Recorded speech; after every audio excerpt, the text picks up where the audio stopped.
Funny how some things stick in your mind.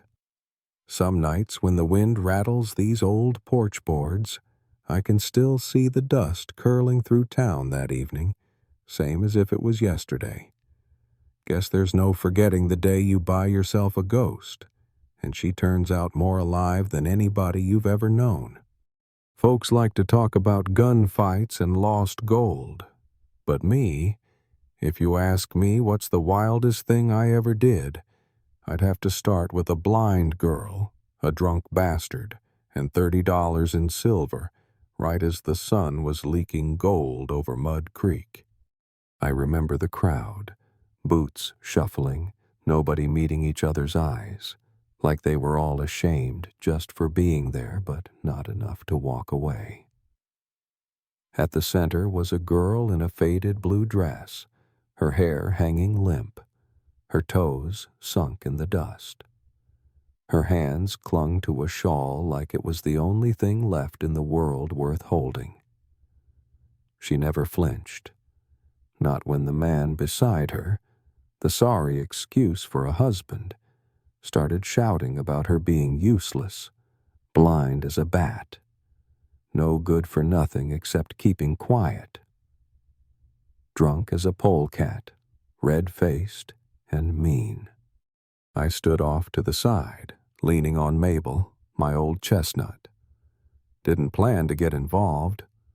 Hell, I'd told myself I was just in town for salt and lamp oil. But watching her stand there, chin lifted, listening so close she could count every heartbeat in the dust, I felt something sharp twist inside me, like a fence staple hammered wrong. Couldn't look away. Auction went off ugly. Some fool from the logging camps tossed a 10. Another spat in the dirt, called heads, and made it 15. The husband started barking, hollering she was worth more than all of 'em combined, at least for the peace and quiet. I didn't say a word. Just took my coin pouch, heavy from last season's calf sales, and lobbed it at his boots. Silver hit hard. The crowd went dead still. "Sold!" he crowed, face all twisted up like he'd won something. I never looked at him, held my hand out to the girl, and she just said, "I'll walk." Voice steady as the riverbank after a flood. So I walked beside her, me, her, and the echo of 30 hard-earned dollars, cutting a silent path through a crowd that parted for us like church on Sunday. I let her ride behind me, but she never leaned in, not once. By the time we crested the ridge, the sun had dropped and my ranch was a silhouette, all fences and shadows. I helped her down, guided her hand to the rail. She didn't want help, not really. Stepped inside, sniffed the wood smoke, and said nothing for a long while.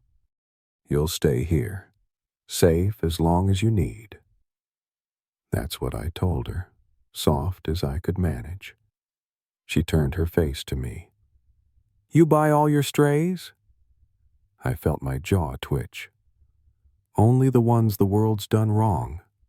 She didn't smile, just sat and picked at her supper, quiet, shaking a little less with every bite. That night, I fixed tack by the hearth and pretended not to notice when she curled up, hands finally open instead of fists. She asked me, "Why'd you do it? Coulda left me." I said, "You don't belong to anyone who'd sell you." She thought about that a long time. Finally, she slept. For the first time in years, I think I did too.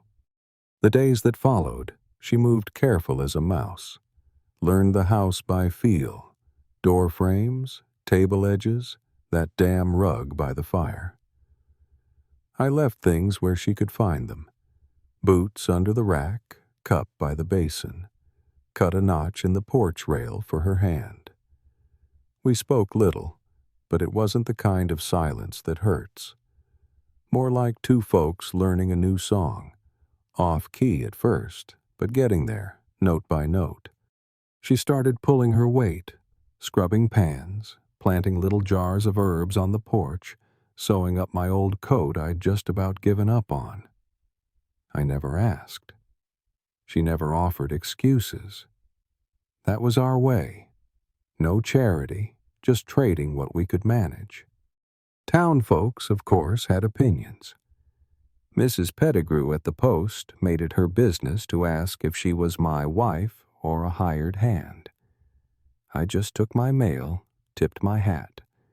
The girl, she overheard, always did. That night, folding my shirts by lamplight, she said plain as day, "I'm not your wife. You never touched me, and I'm not your servant neither." I told her, "You're someone who needed a roof, someone I wanted under mine." She nodded, like that was enough. Truth is, it was more than I'd said to anyone in years. She named the barns by their creaks, the wind by its mood. She could tell the difference in soil by the way it broke under her nails. Ezra, she said my name like it meant something. It did to me, if not to her yet. Now, I had a secret. Been writing letters to a city doctor. A man owed my daddy a favor. Learned there was a chance her blindness could be fixed. But I was afraid. Afraid she'd think I was buying her again, putting her in my debt. One evening, over 2 mugs of coffee and a pie she'd baked herself, I unfolded the letter. "There's a doctor in the city, says he might help your eyes." She went quiet. "What if I don't want to see? What if I'm happy right here, in the dark?" I told her I'd burn the letter if that's what she wanted. She didn't answer that night. Next morning, I found her on the porch, wrapped in her shawl, facing the sunrise she couldn't see. She told me, "When I lost my sight, it felt like the world left me behind. Here, I feel seen, even without my eyes. Part of me is afraid if I get them back, I'll lose the rest." I said, "You won't. You're stronger than any sunrise." After a long while, she said, "If you'll come with me, I'll try." So we packed up, left the ranch with Tomas, my hand, and rode to the city. She held my arm tight, not out of fear, just needing something real in all that noise. The doctor's office was cold, smelled like chemicals and ambition. I waited outside, hat in hand, while they did what they had to do. Time slowed to syrup, until finally she came out, blinking, wrapped in a blanket. Her eyes found me, really found me, for the first time. She touched my face, and I reckon she saw more than I ever did in the mirror. "You look like the man I thought you were," she said. Well, I damn near forgot how to breathe. We came home, her seeing everything for the first time. The sky, the barn, the blue mug she'd always reached for but never knew the color. But it wasn't easy. She moved slow, uncertain. The world she'd built by touch and smell now screamed at her in color and glare. Some nights, she'd sit by the window, not saying a word. I kept my distance, let her find her way, but I watched her, always did. One morning she stared in the mirror, touching her cheek. "Is this what I looked like?" she asked. I said, "You look like someone who's walked through fire and come out whole." She didn't smile, but her shoulders straightened a little. That's pride, not pity, and I meant every word. Weeks passed. She got steadier, out in the garden, pulling weeds, watching the sky. She teased me once, "I never knew your shoulders were so wide." I told her, "You were quiet when you couldn't see. Now you see everything. Sometimes it's too much." She laughed, poured water slow over the mint. "I do feel something, Ezra, just not sure where it belongs yet." I said, "That's all right. The ranch is big enough." But peace never lasts out here. Sheriff rode in one afternoon, hat in hand, eyes sad.